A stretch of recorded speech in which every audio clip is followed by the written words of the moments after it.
बुढ़ापे में दूसरों के सहारे जिंदगी की जंग लड़ना काफी मुश्किल हो जाता है।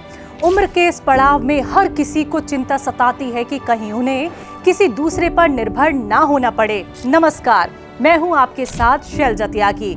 आज की इस वीडियो में हम बात करेंगे उत्तर प्रदेश पुलिस से रिटायर्ड इंस्पेक्टर 76 साल के महिपाल जी की, जो सहारनपुर दिल्ली रोड हसनपुरा चौक के पास वरुण विहार कॉलोनी में रहते हैं। देश की सेवा करने वाले, शुरू से ही सेहतमंद और फुर्तीले रहने वाले महिपाल जी को जब डिसबैलेंस और पैरों की समस्या का सामना करना पड़ा, जो कि उनके लिए काफी तकलीफ दे रहा, तो चलिए जानते हैं बुलंद हौसलों से मजबूत रहने वाले महिपाल जी की प्रेरणादायक कहानी। पुलिस में सब इंस्पेक्टर से शुरू होकर अब इंस्पेक्टर से रिटायर हुआ। 31 जनवरी 2009 में रिटायर हुए। क्योंकि जैसे जैसे एज बढ़ रही है, ताकत मतलब घट रही है, बैलेंस डगमगाना भी बढ़ रहा है। बैलेंस की वजह तो समझिए आप जीवन ही नरक हो गया है। एक फौजी जो देश की सुरक्षा के लिए घुटने नहीं टेकता, वो आज अपनी समस्या से बेहद लाचार था। जी हाँ, डिसबैलेंस और पैरों की तकलीफ से उनकी खुशहाल जिंदगी में अंधेरा छा गया। आइए जान लेते हैं कि उन्हें ये समस्या हुई कैसे। रिटायरमेंट के बाद में ये समस्या शुरू हुई और इस समस्या की जड़ भी मैं बता दूं आपको, बीड़ी सिगरेट की वजह से ही, इसी से ही बैलेंस डगमगाना शुरू हुआ। जहाँ तक मेरी अपनी व्यक्तिगत ओपिनियन है, और बहुत प्रयास करने के बाद भी छोड़ नहीं पा रहा था। महिपाल जी की परेशानी लगातार बढ़ने से उनके लिए चलना भी काफी मुश्किल हो गया था। जरा सोचिए, जो व्यक्ति 3 से 4 किलोमीटर पैदल चलकर गश्त कर सकता है, वो आज एक कदम चलने पर भी लड़खड़ा जाता है और उन्हें चलने के लिए डंडे के सहारे की जरूरत पड़ती है। अगर कुछ सहारा नहीं है तो या तो दाएं को गिरेंगे या बाएं को गिरेंगे या आगे को भी गिर सकें। अगर कुछ सहारा नहीं है, अगर सहारा कुछ ले लें तो रुके रहेंगे, और कुछ देर जो अगर हमने डंडा भी है, हम खड़े हैं, 4 आदमी और खड़े हमारे पास, तो हम ज़्यादा देर खड़े भी नहीं हो पाएंगे। डंडे का सहारा लेकर हम थोड़ा सा सीधे चल देते हैं।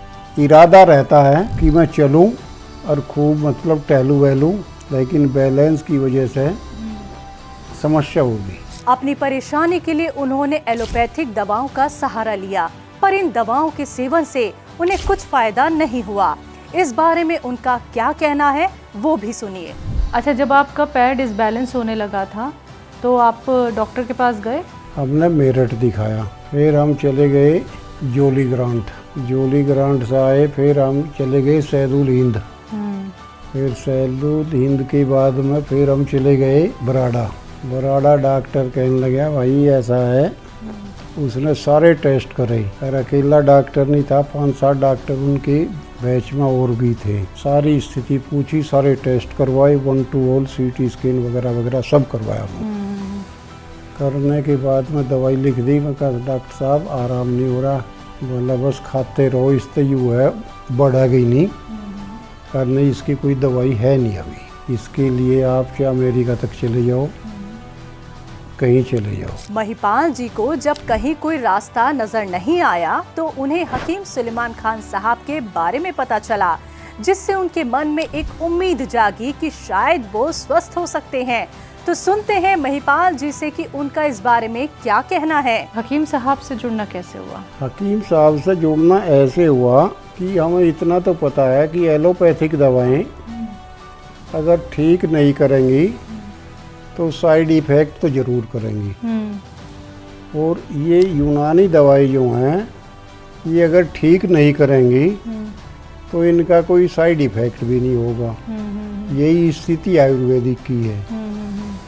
तो उसमें कहते हैं कि हम ठीक हो गए, लेकिन आपके यहाँ भी दर्द वाले तो बहुत मिले इंटरव्यू में, लेकिन ये डिसबैलेंस वाले का किसी का नहीं हुआ। फिर आप ही के यहाँ से डॉक्टर से हमने कहा, तो कहते थे जी इसके लिए आप MKR खाओ। तो हमने 2-3 डब्बे MKR के खा लिए, थोड़ी बहुत राहत सी दिखाई दी। और कौन सी दवाई ली? नहीं और तो बस ये एस्केयर था और ये गोंद सिया है, बस ये खाते हैं। गोंद सिया जो है दर्दों के लिए, गोंद सिया तो जैसा आप ही लोग बताते हैं हमेशा, दर्द कहीं भी हो, कमर में हो, घुटने में हो, पिंडली में हो, कहीं भी हो, ये दर्द में आराम करता है। इसके साथ ही जान लेते हैं कि महिपाल जी गोंद सिया का सेवन कैसे करते हैं। एक चुटकी मुंह में डालो, गर्म पानी पी लो नाश्ते के बाद, और शाम को भी खाना खाने के बाद गर्म पानी से ले लो, एक ही चुटकी तो ले लो। गोंद सिया से हमें जो है पैरों में करीब 60% आराम मिला। यूनानी बूटी से मिले फायदे के बारे में आज महिपाल सिंह जी अब थोड़ी आसानी से चल भी लेते हैं और पहले से बेहतर जिंदगी गुजार रही हैं। तो ये थी जोश और बुलंद हौसले रखने वाले यूपी के सच्चे योद्धा की प्रेरणादायक कहानी। आगे ऐसी ही सच्ची कहानी जानने के लिए हमसे जुड़े रहें। मुझे दीजिए इजाजत, नमस्कार।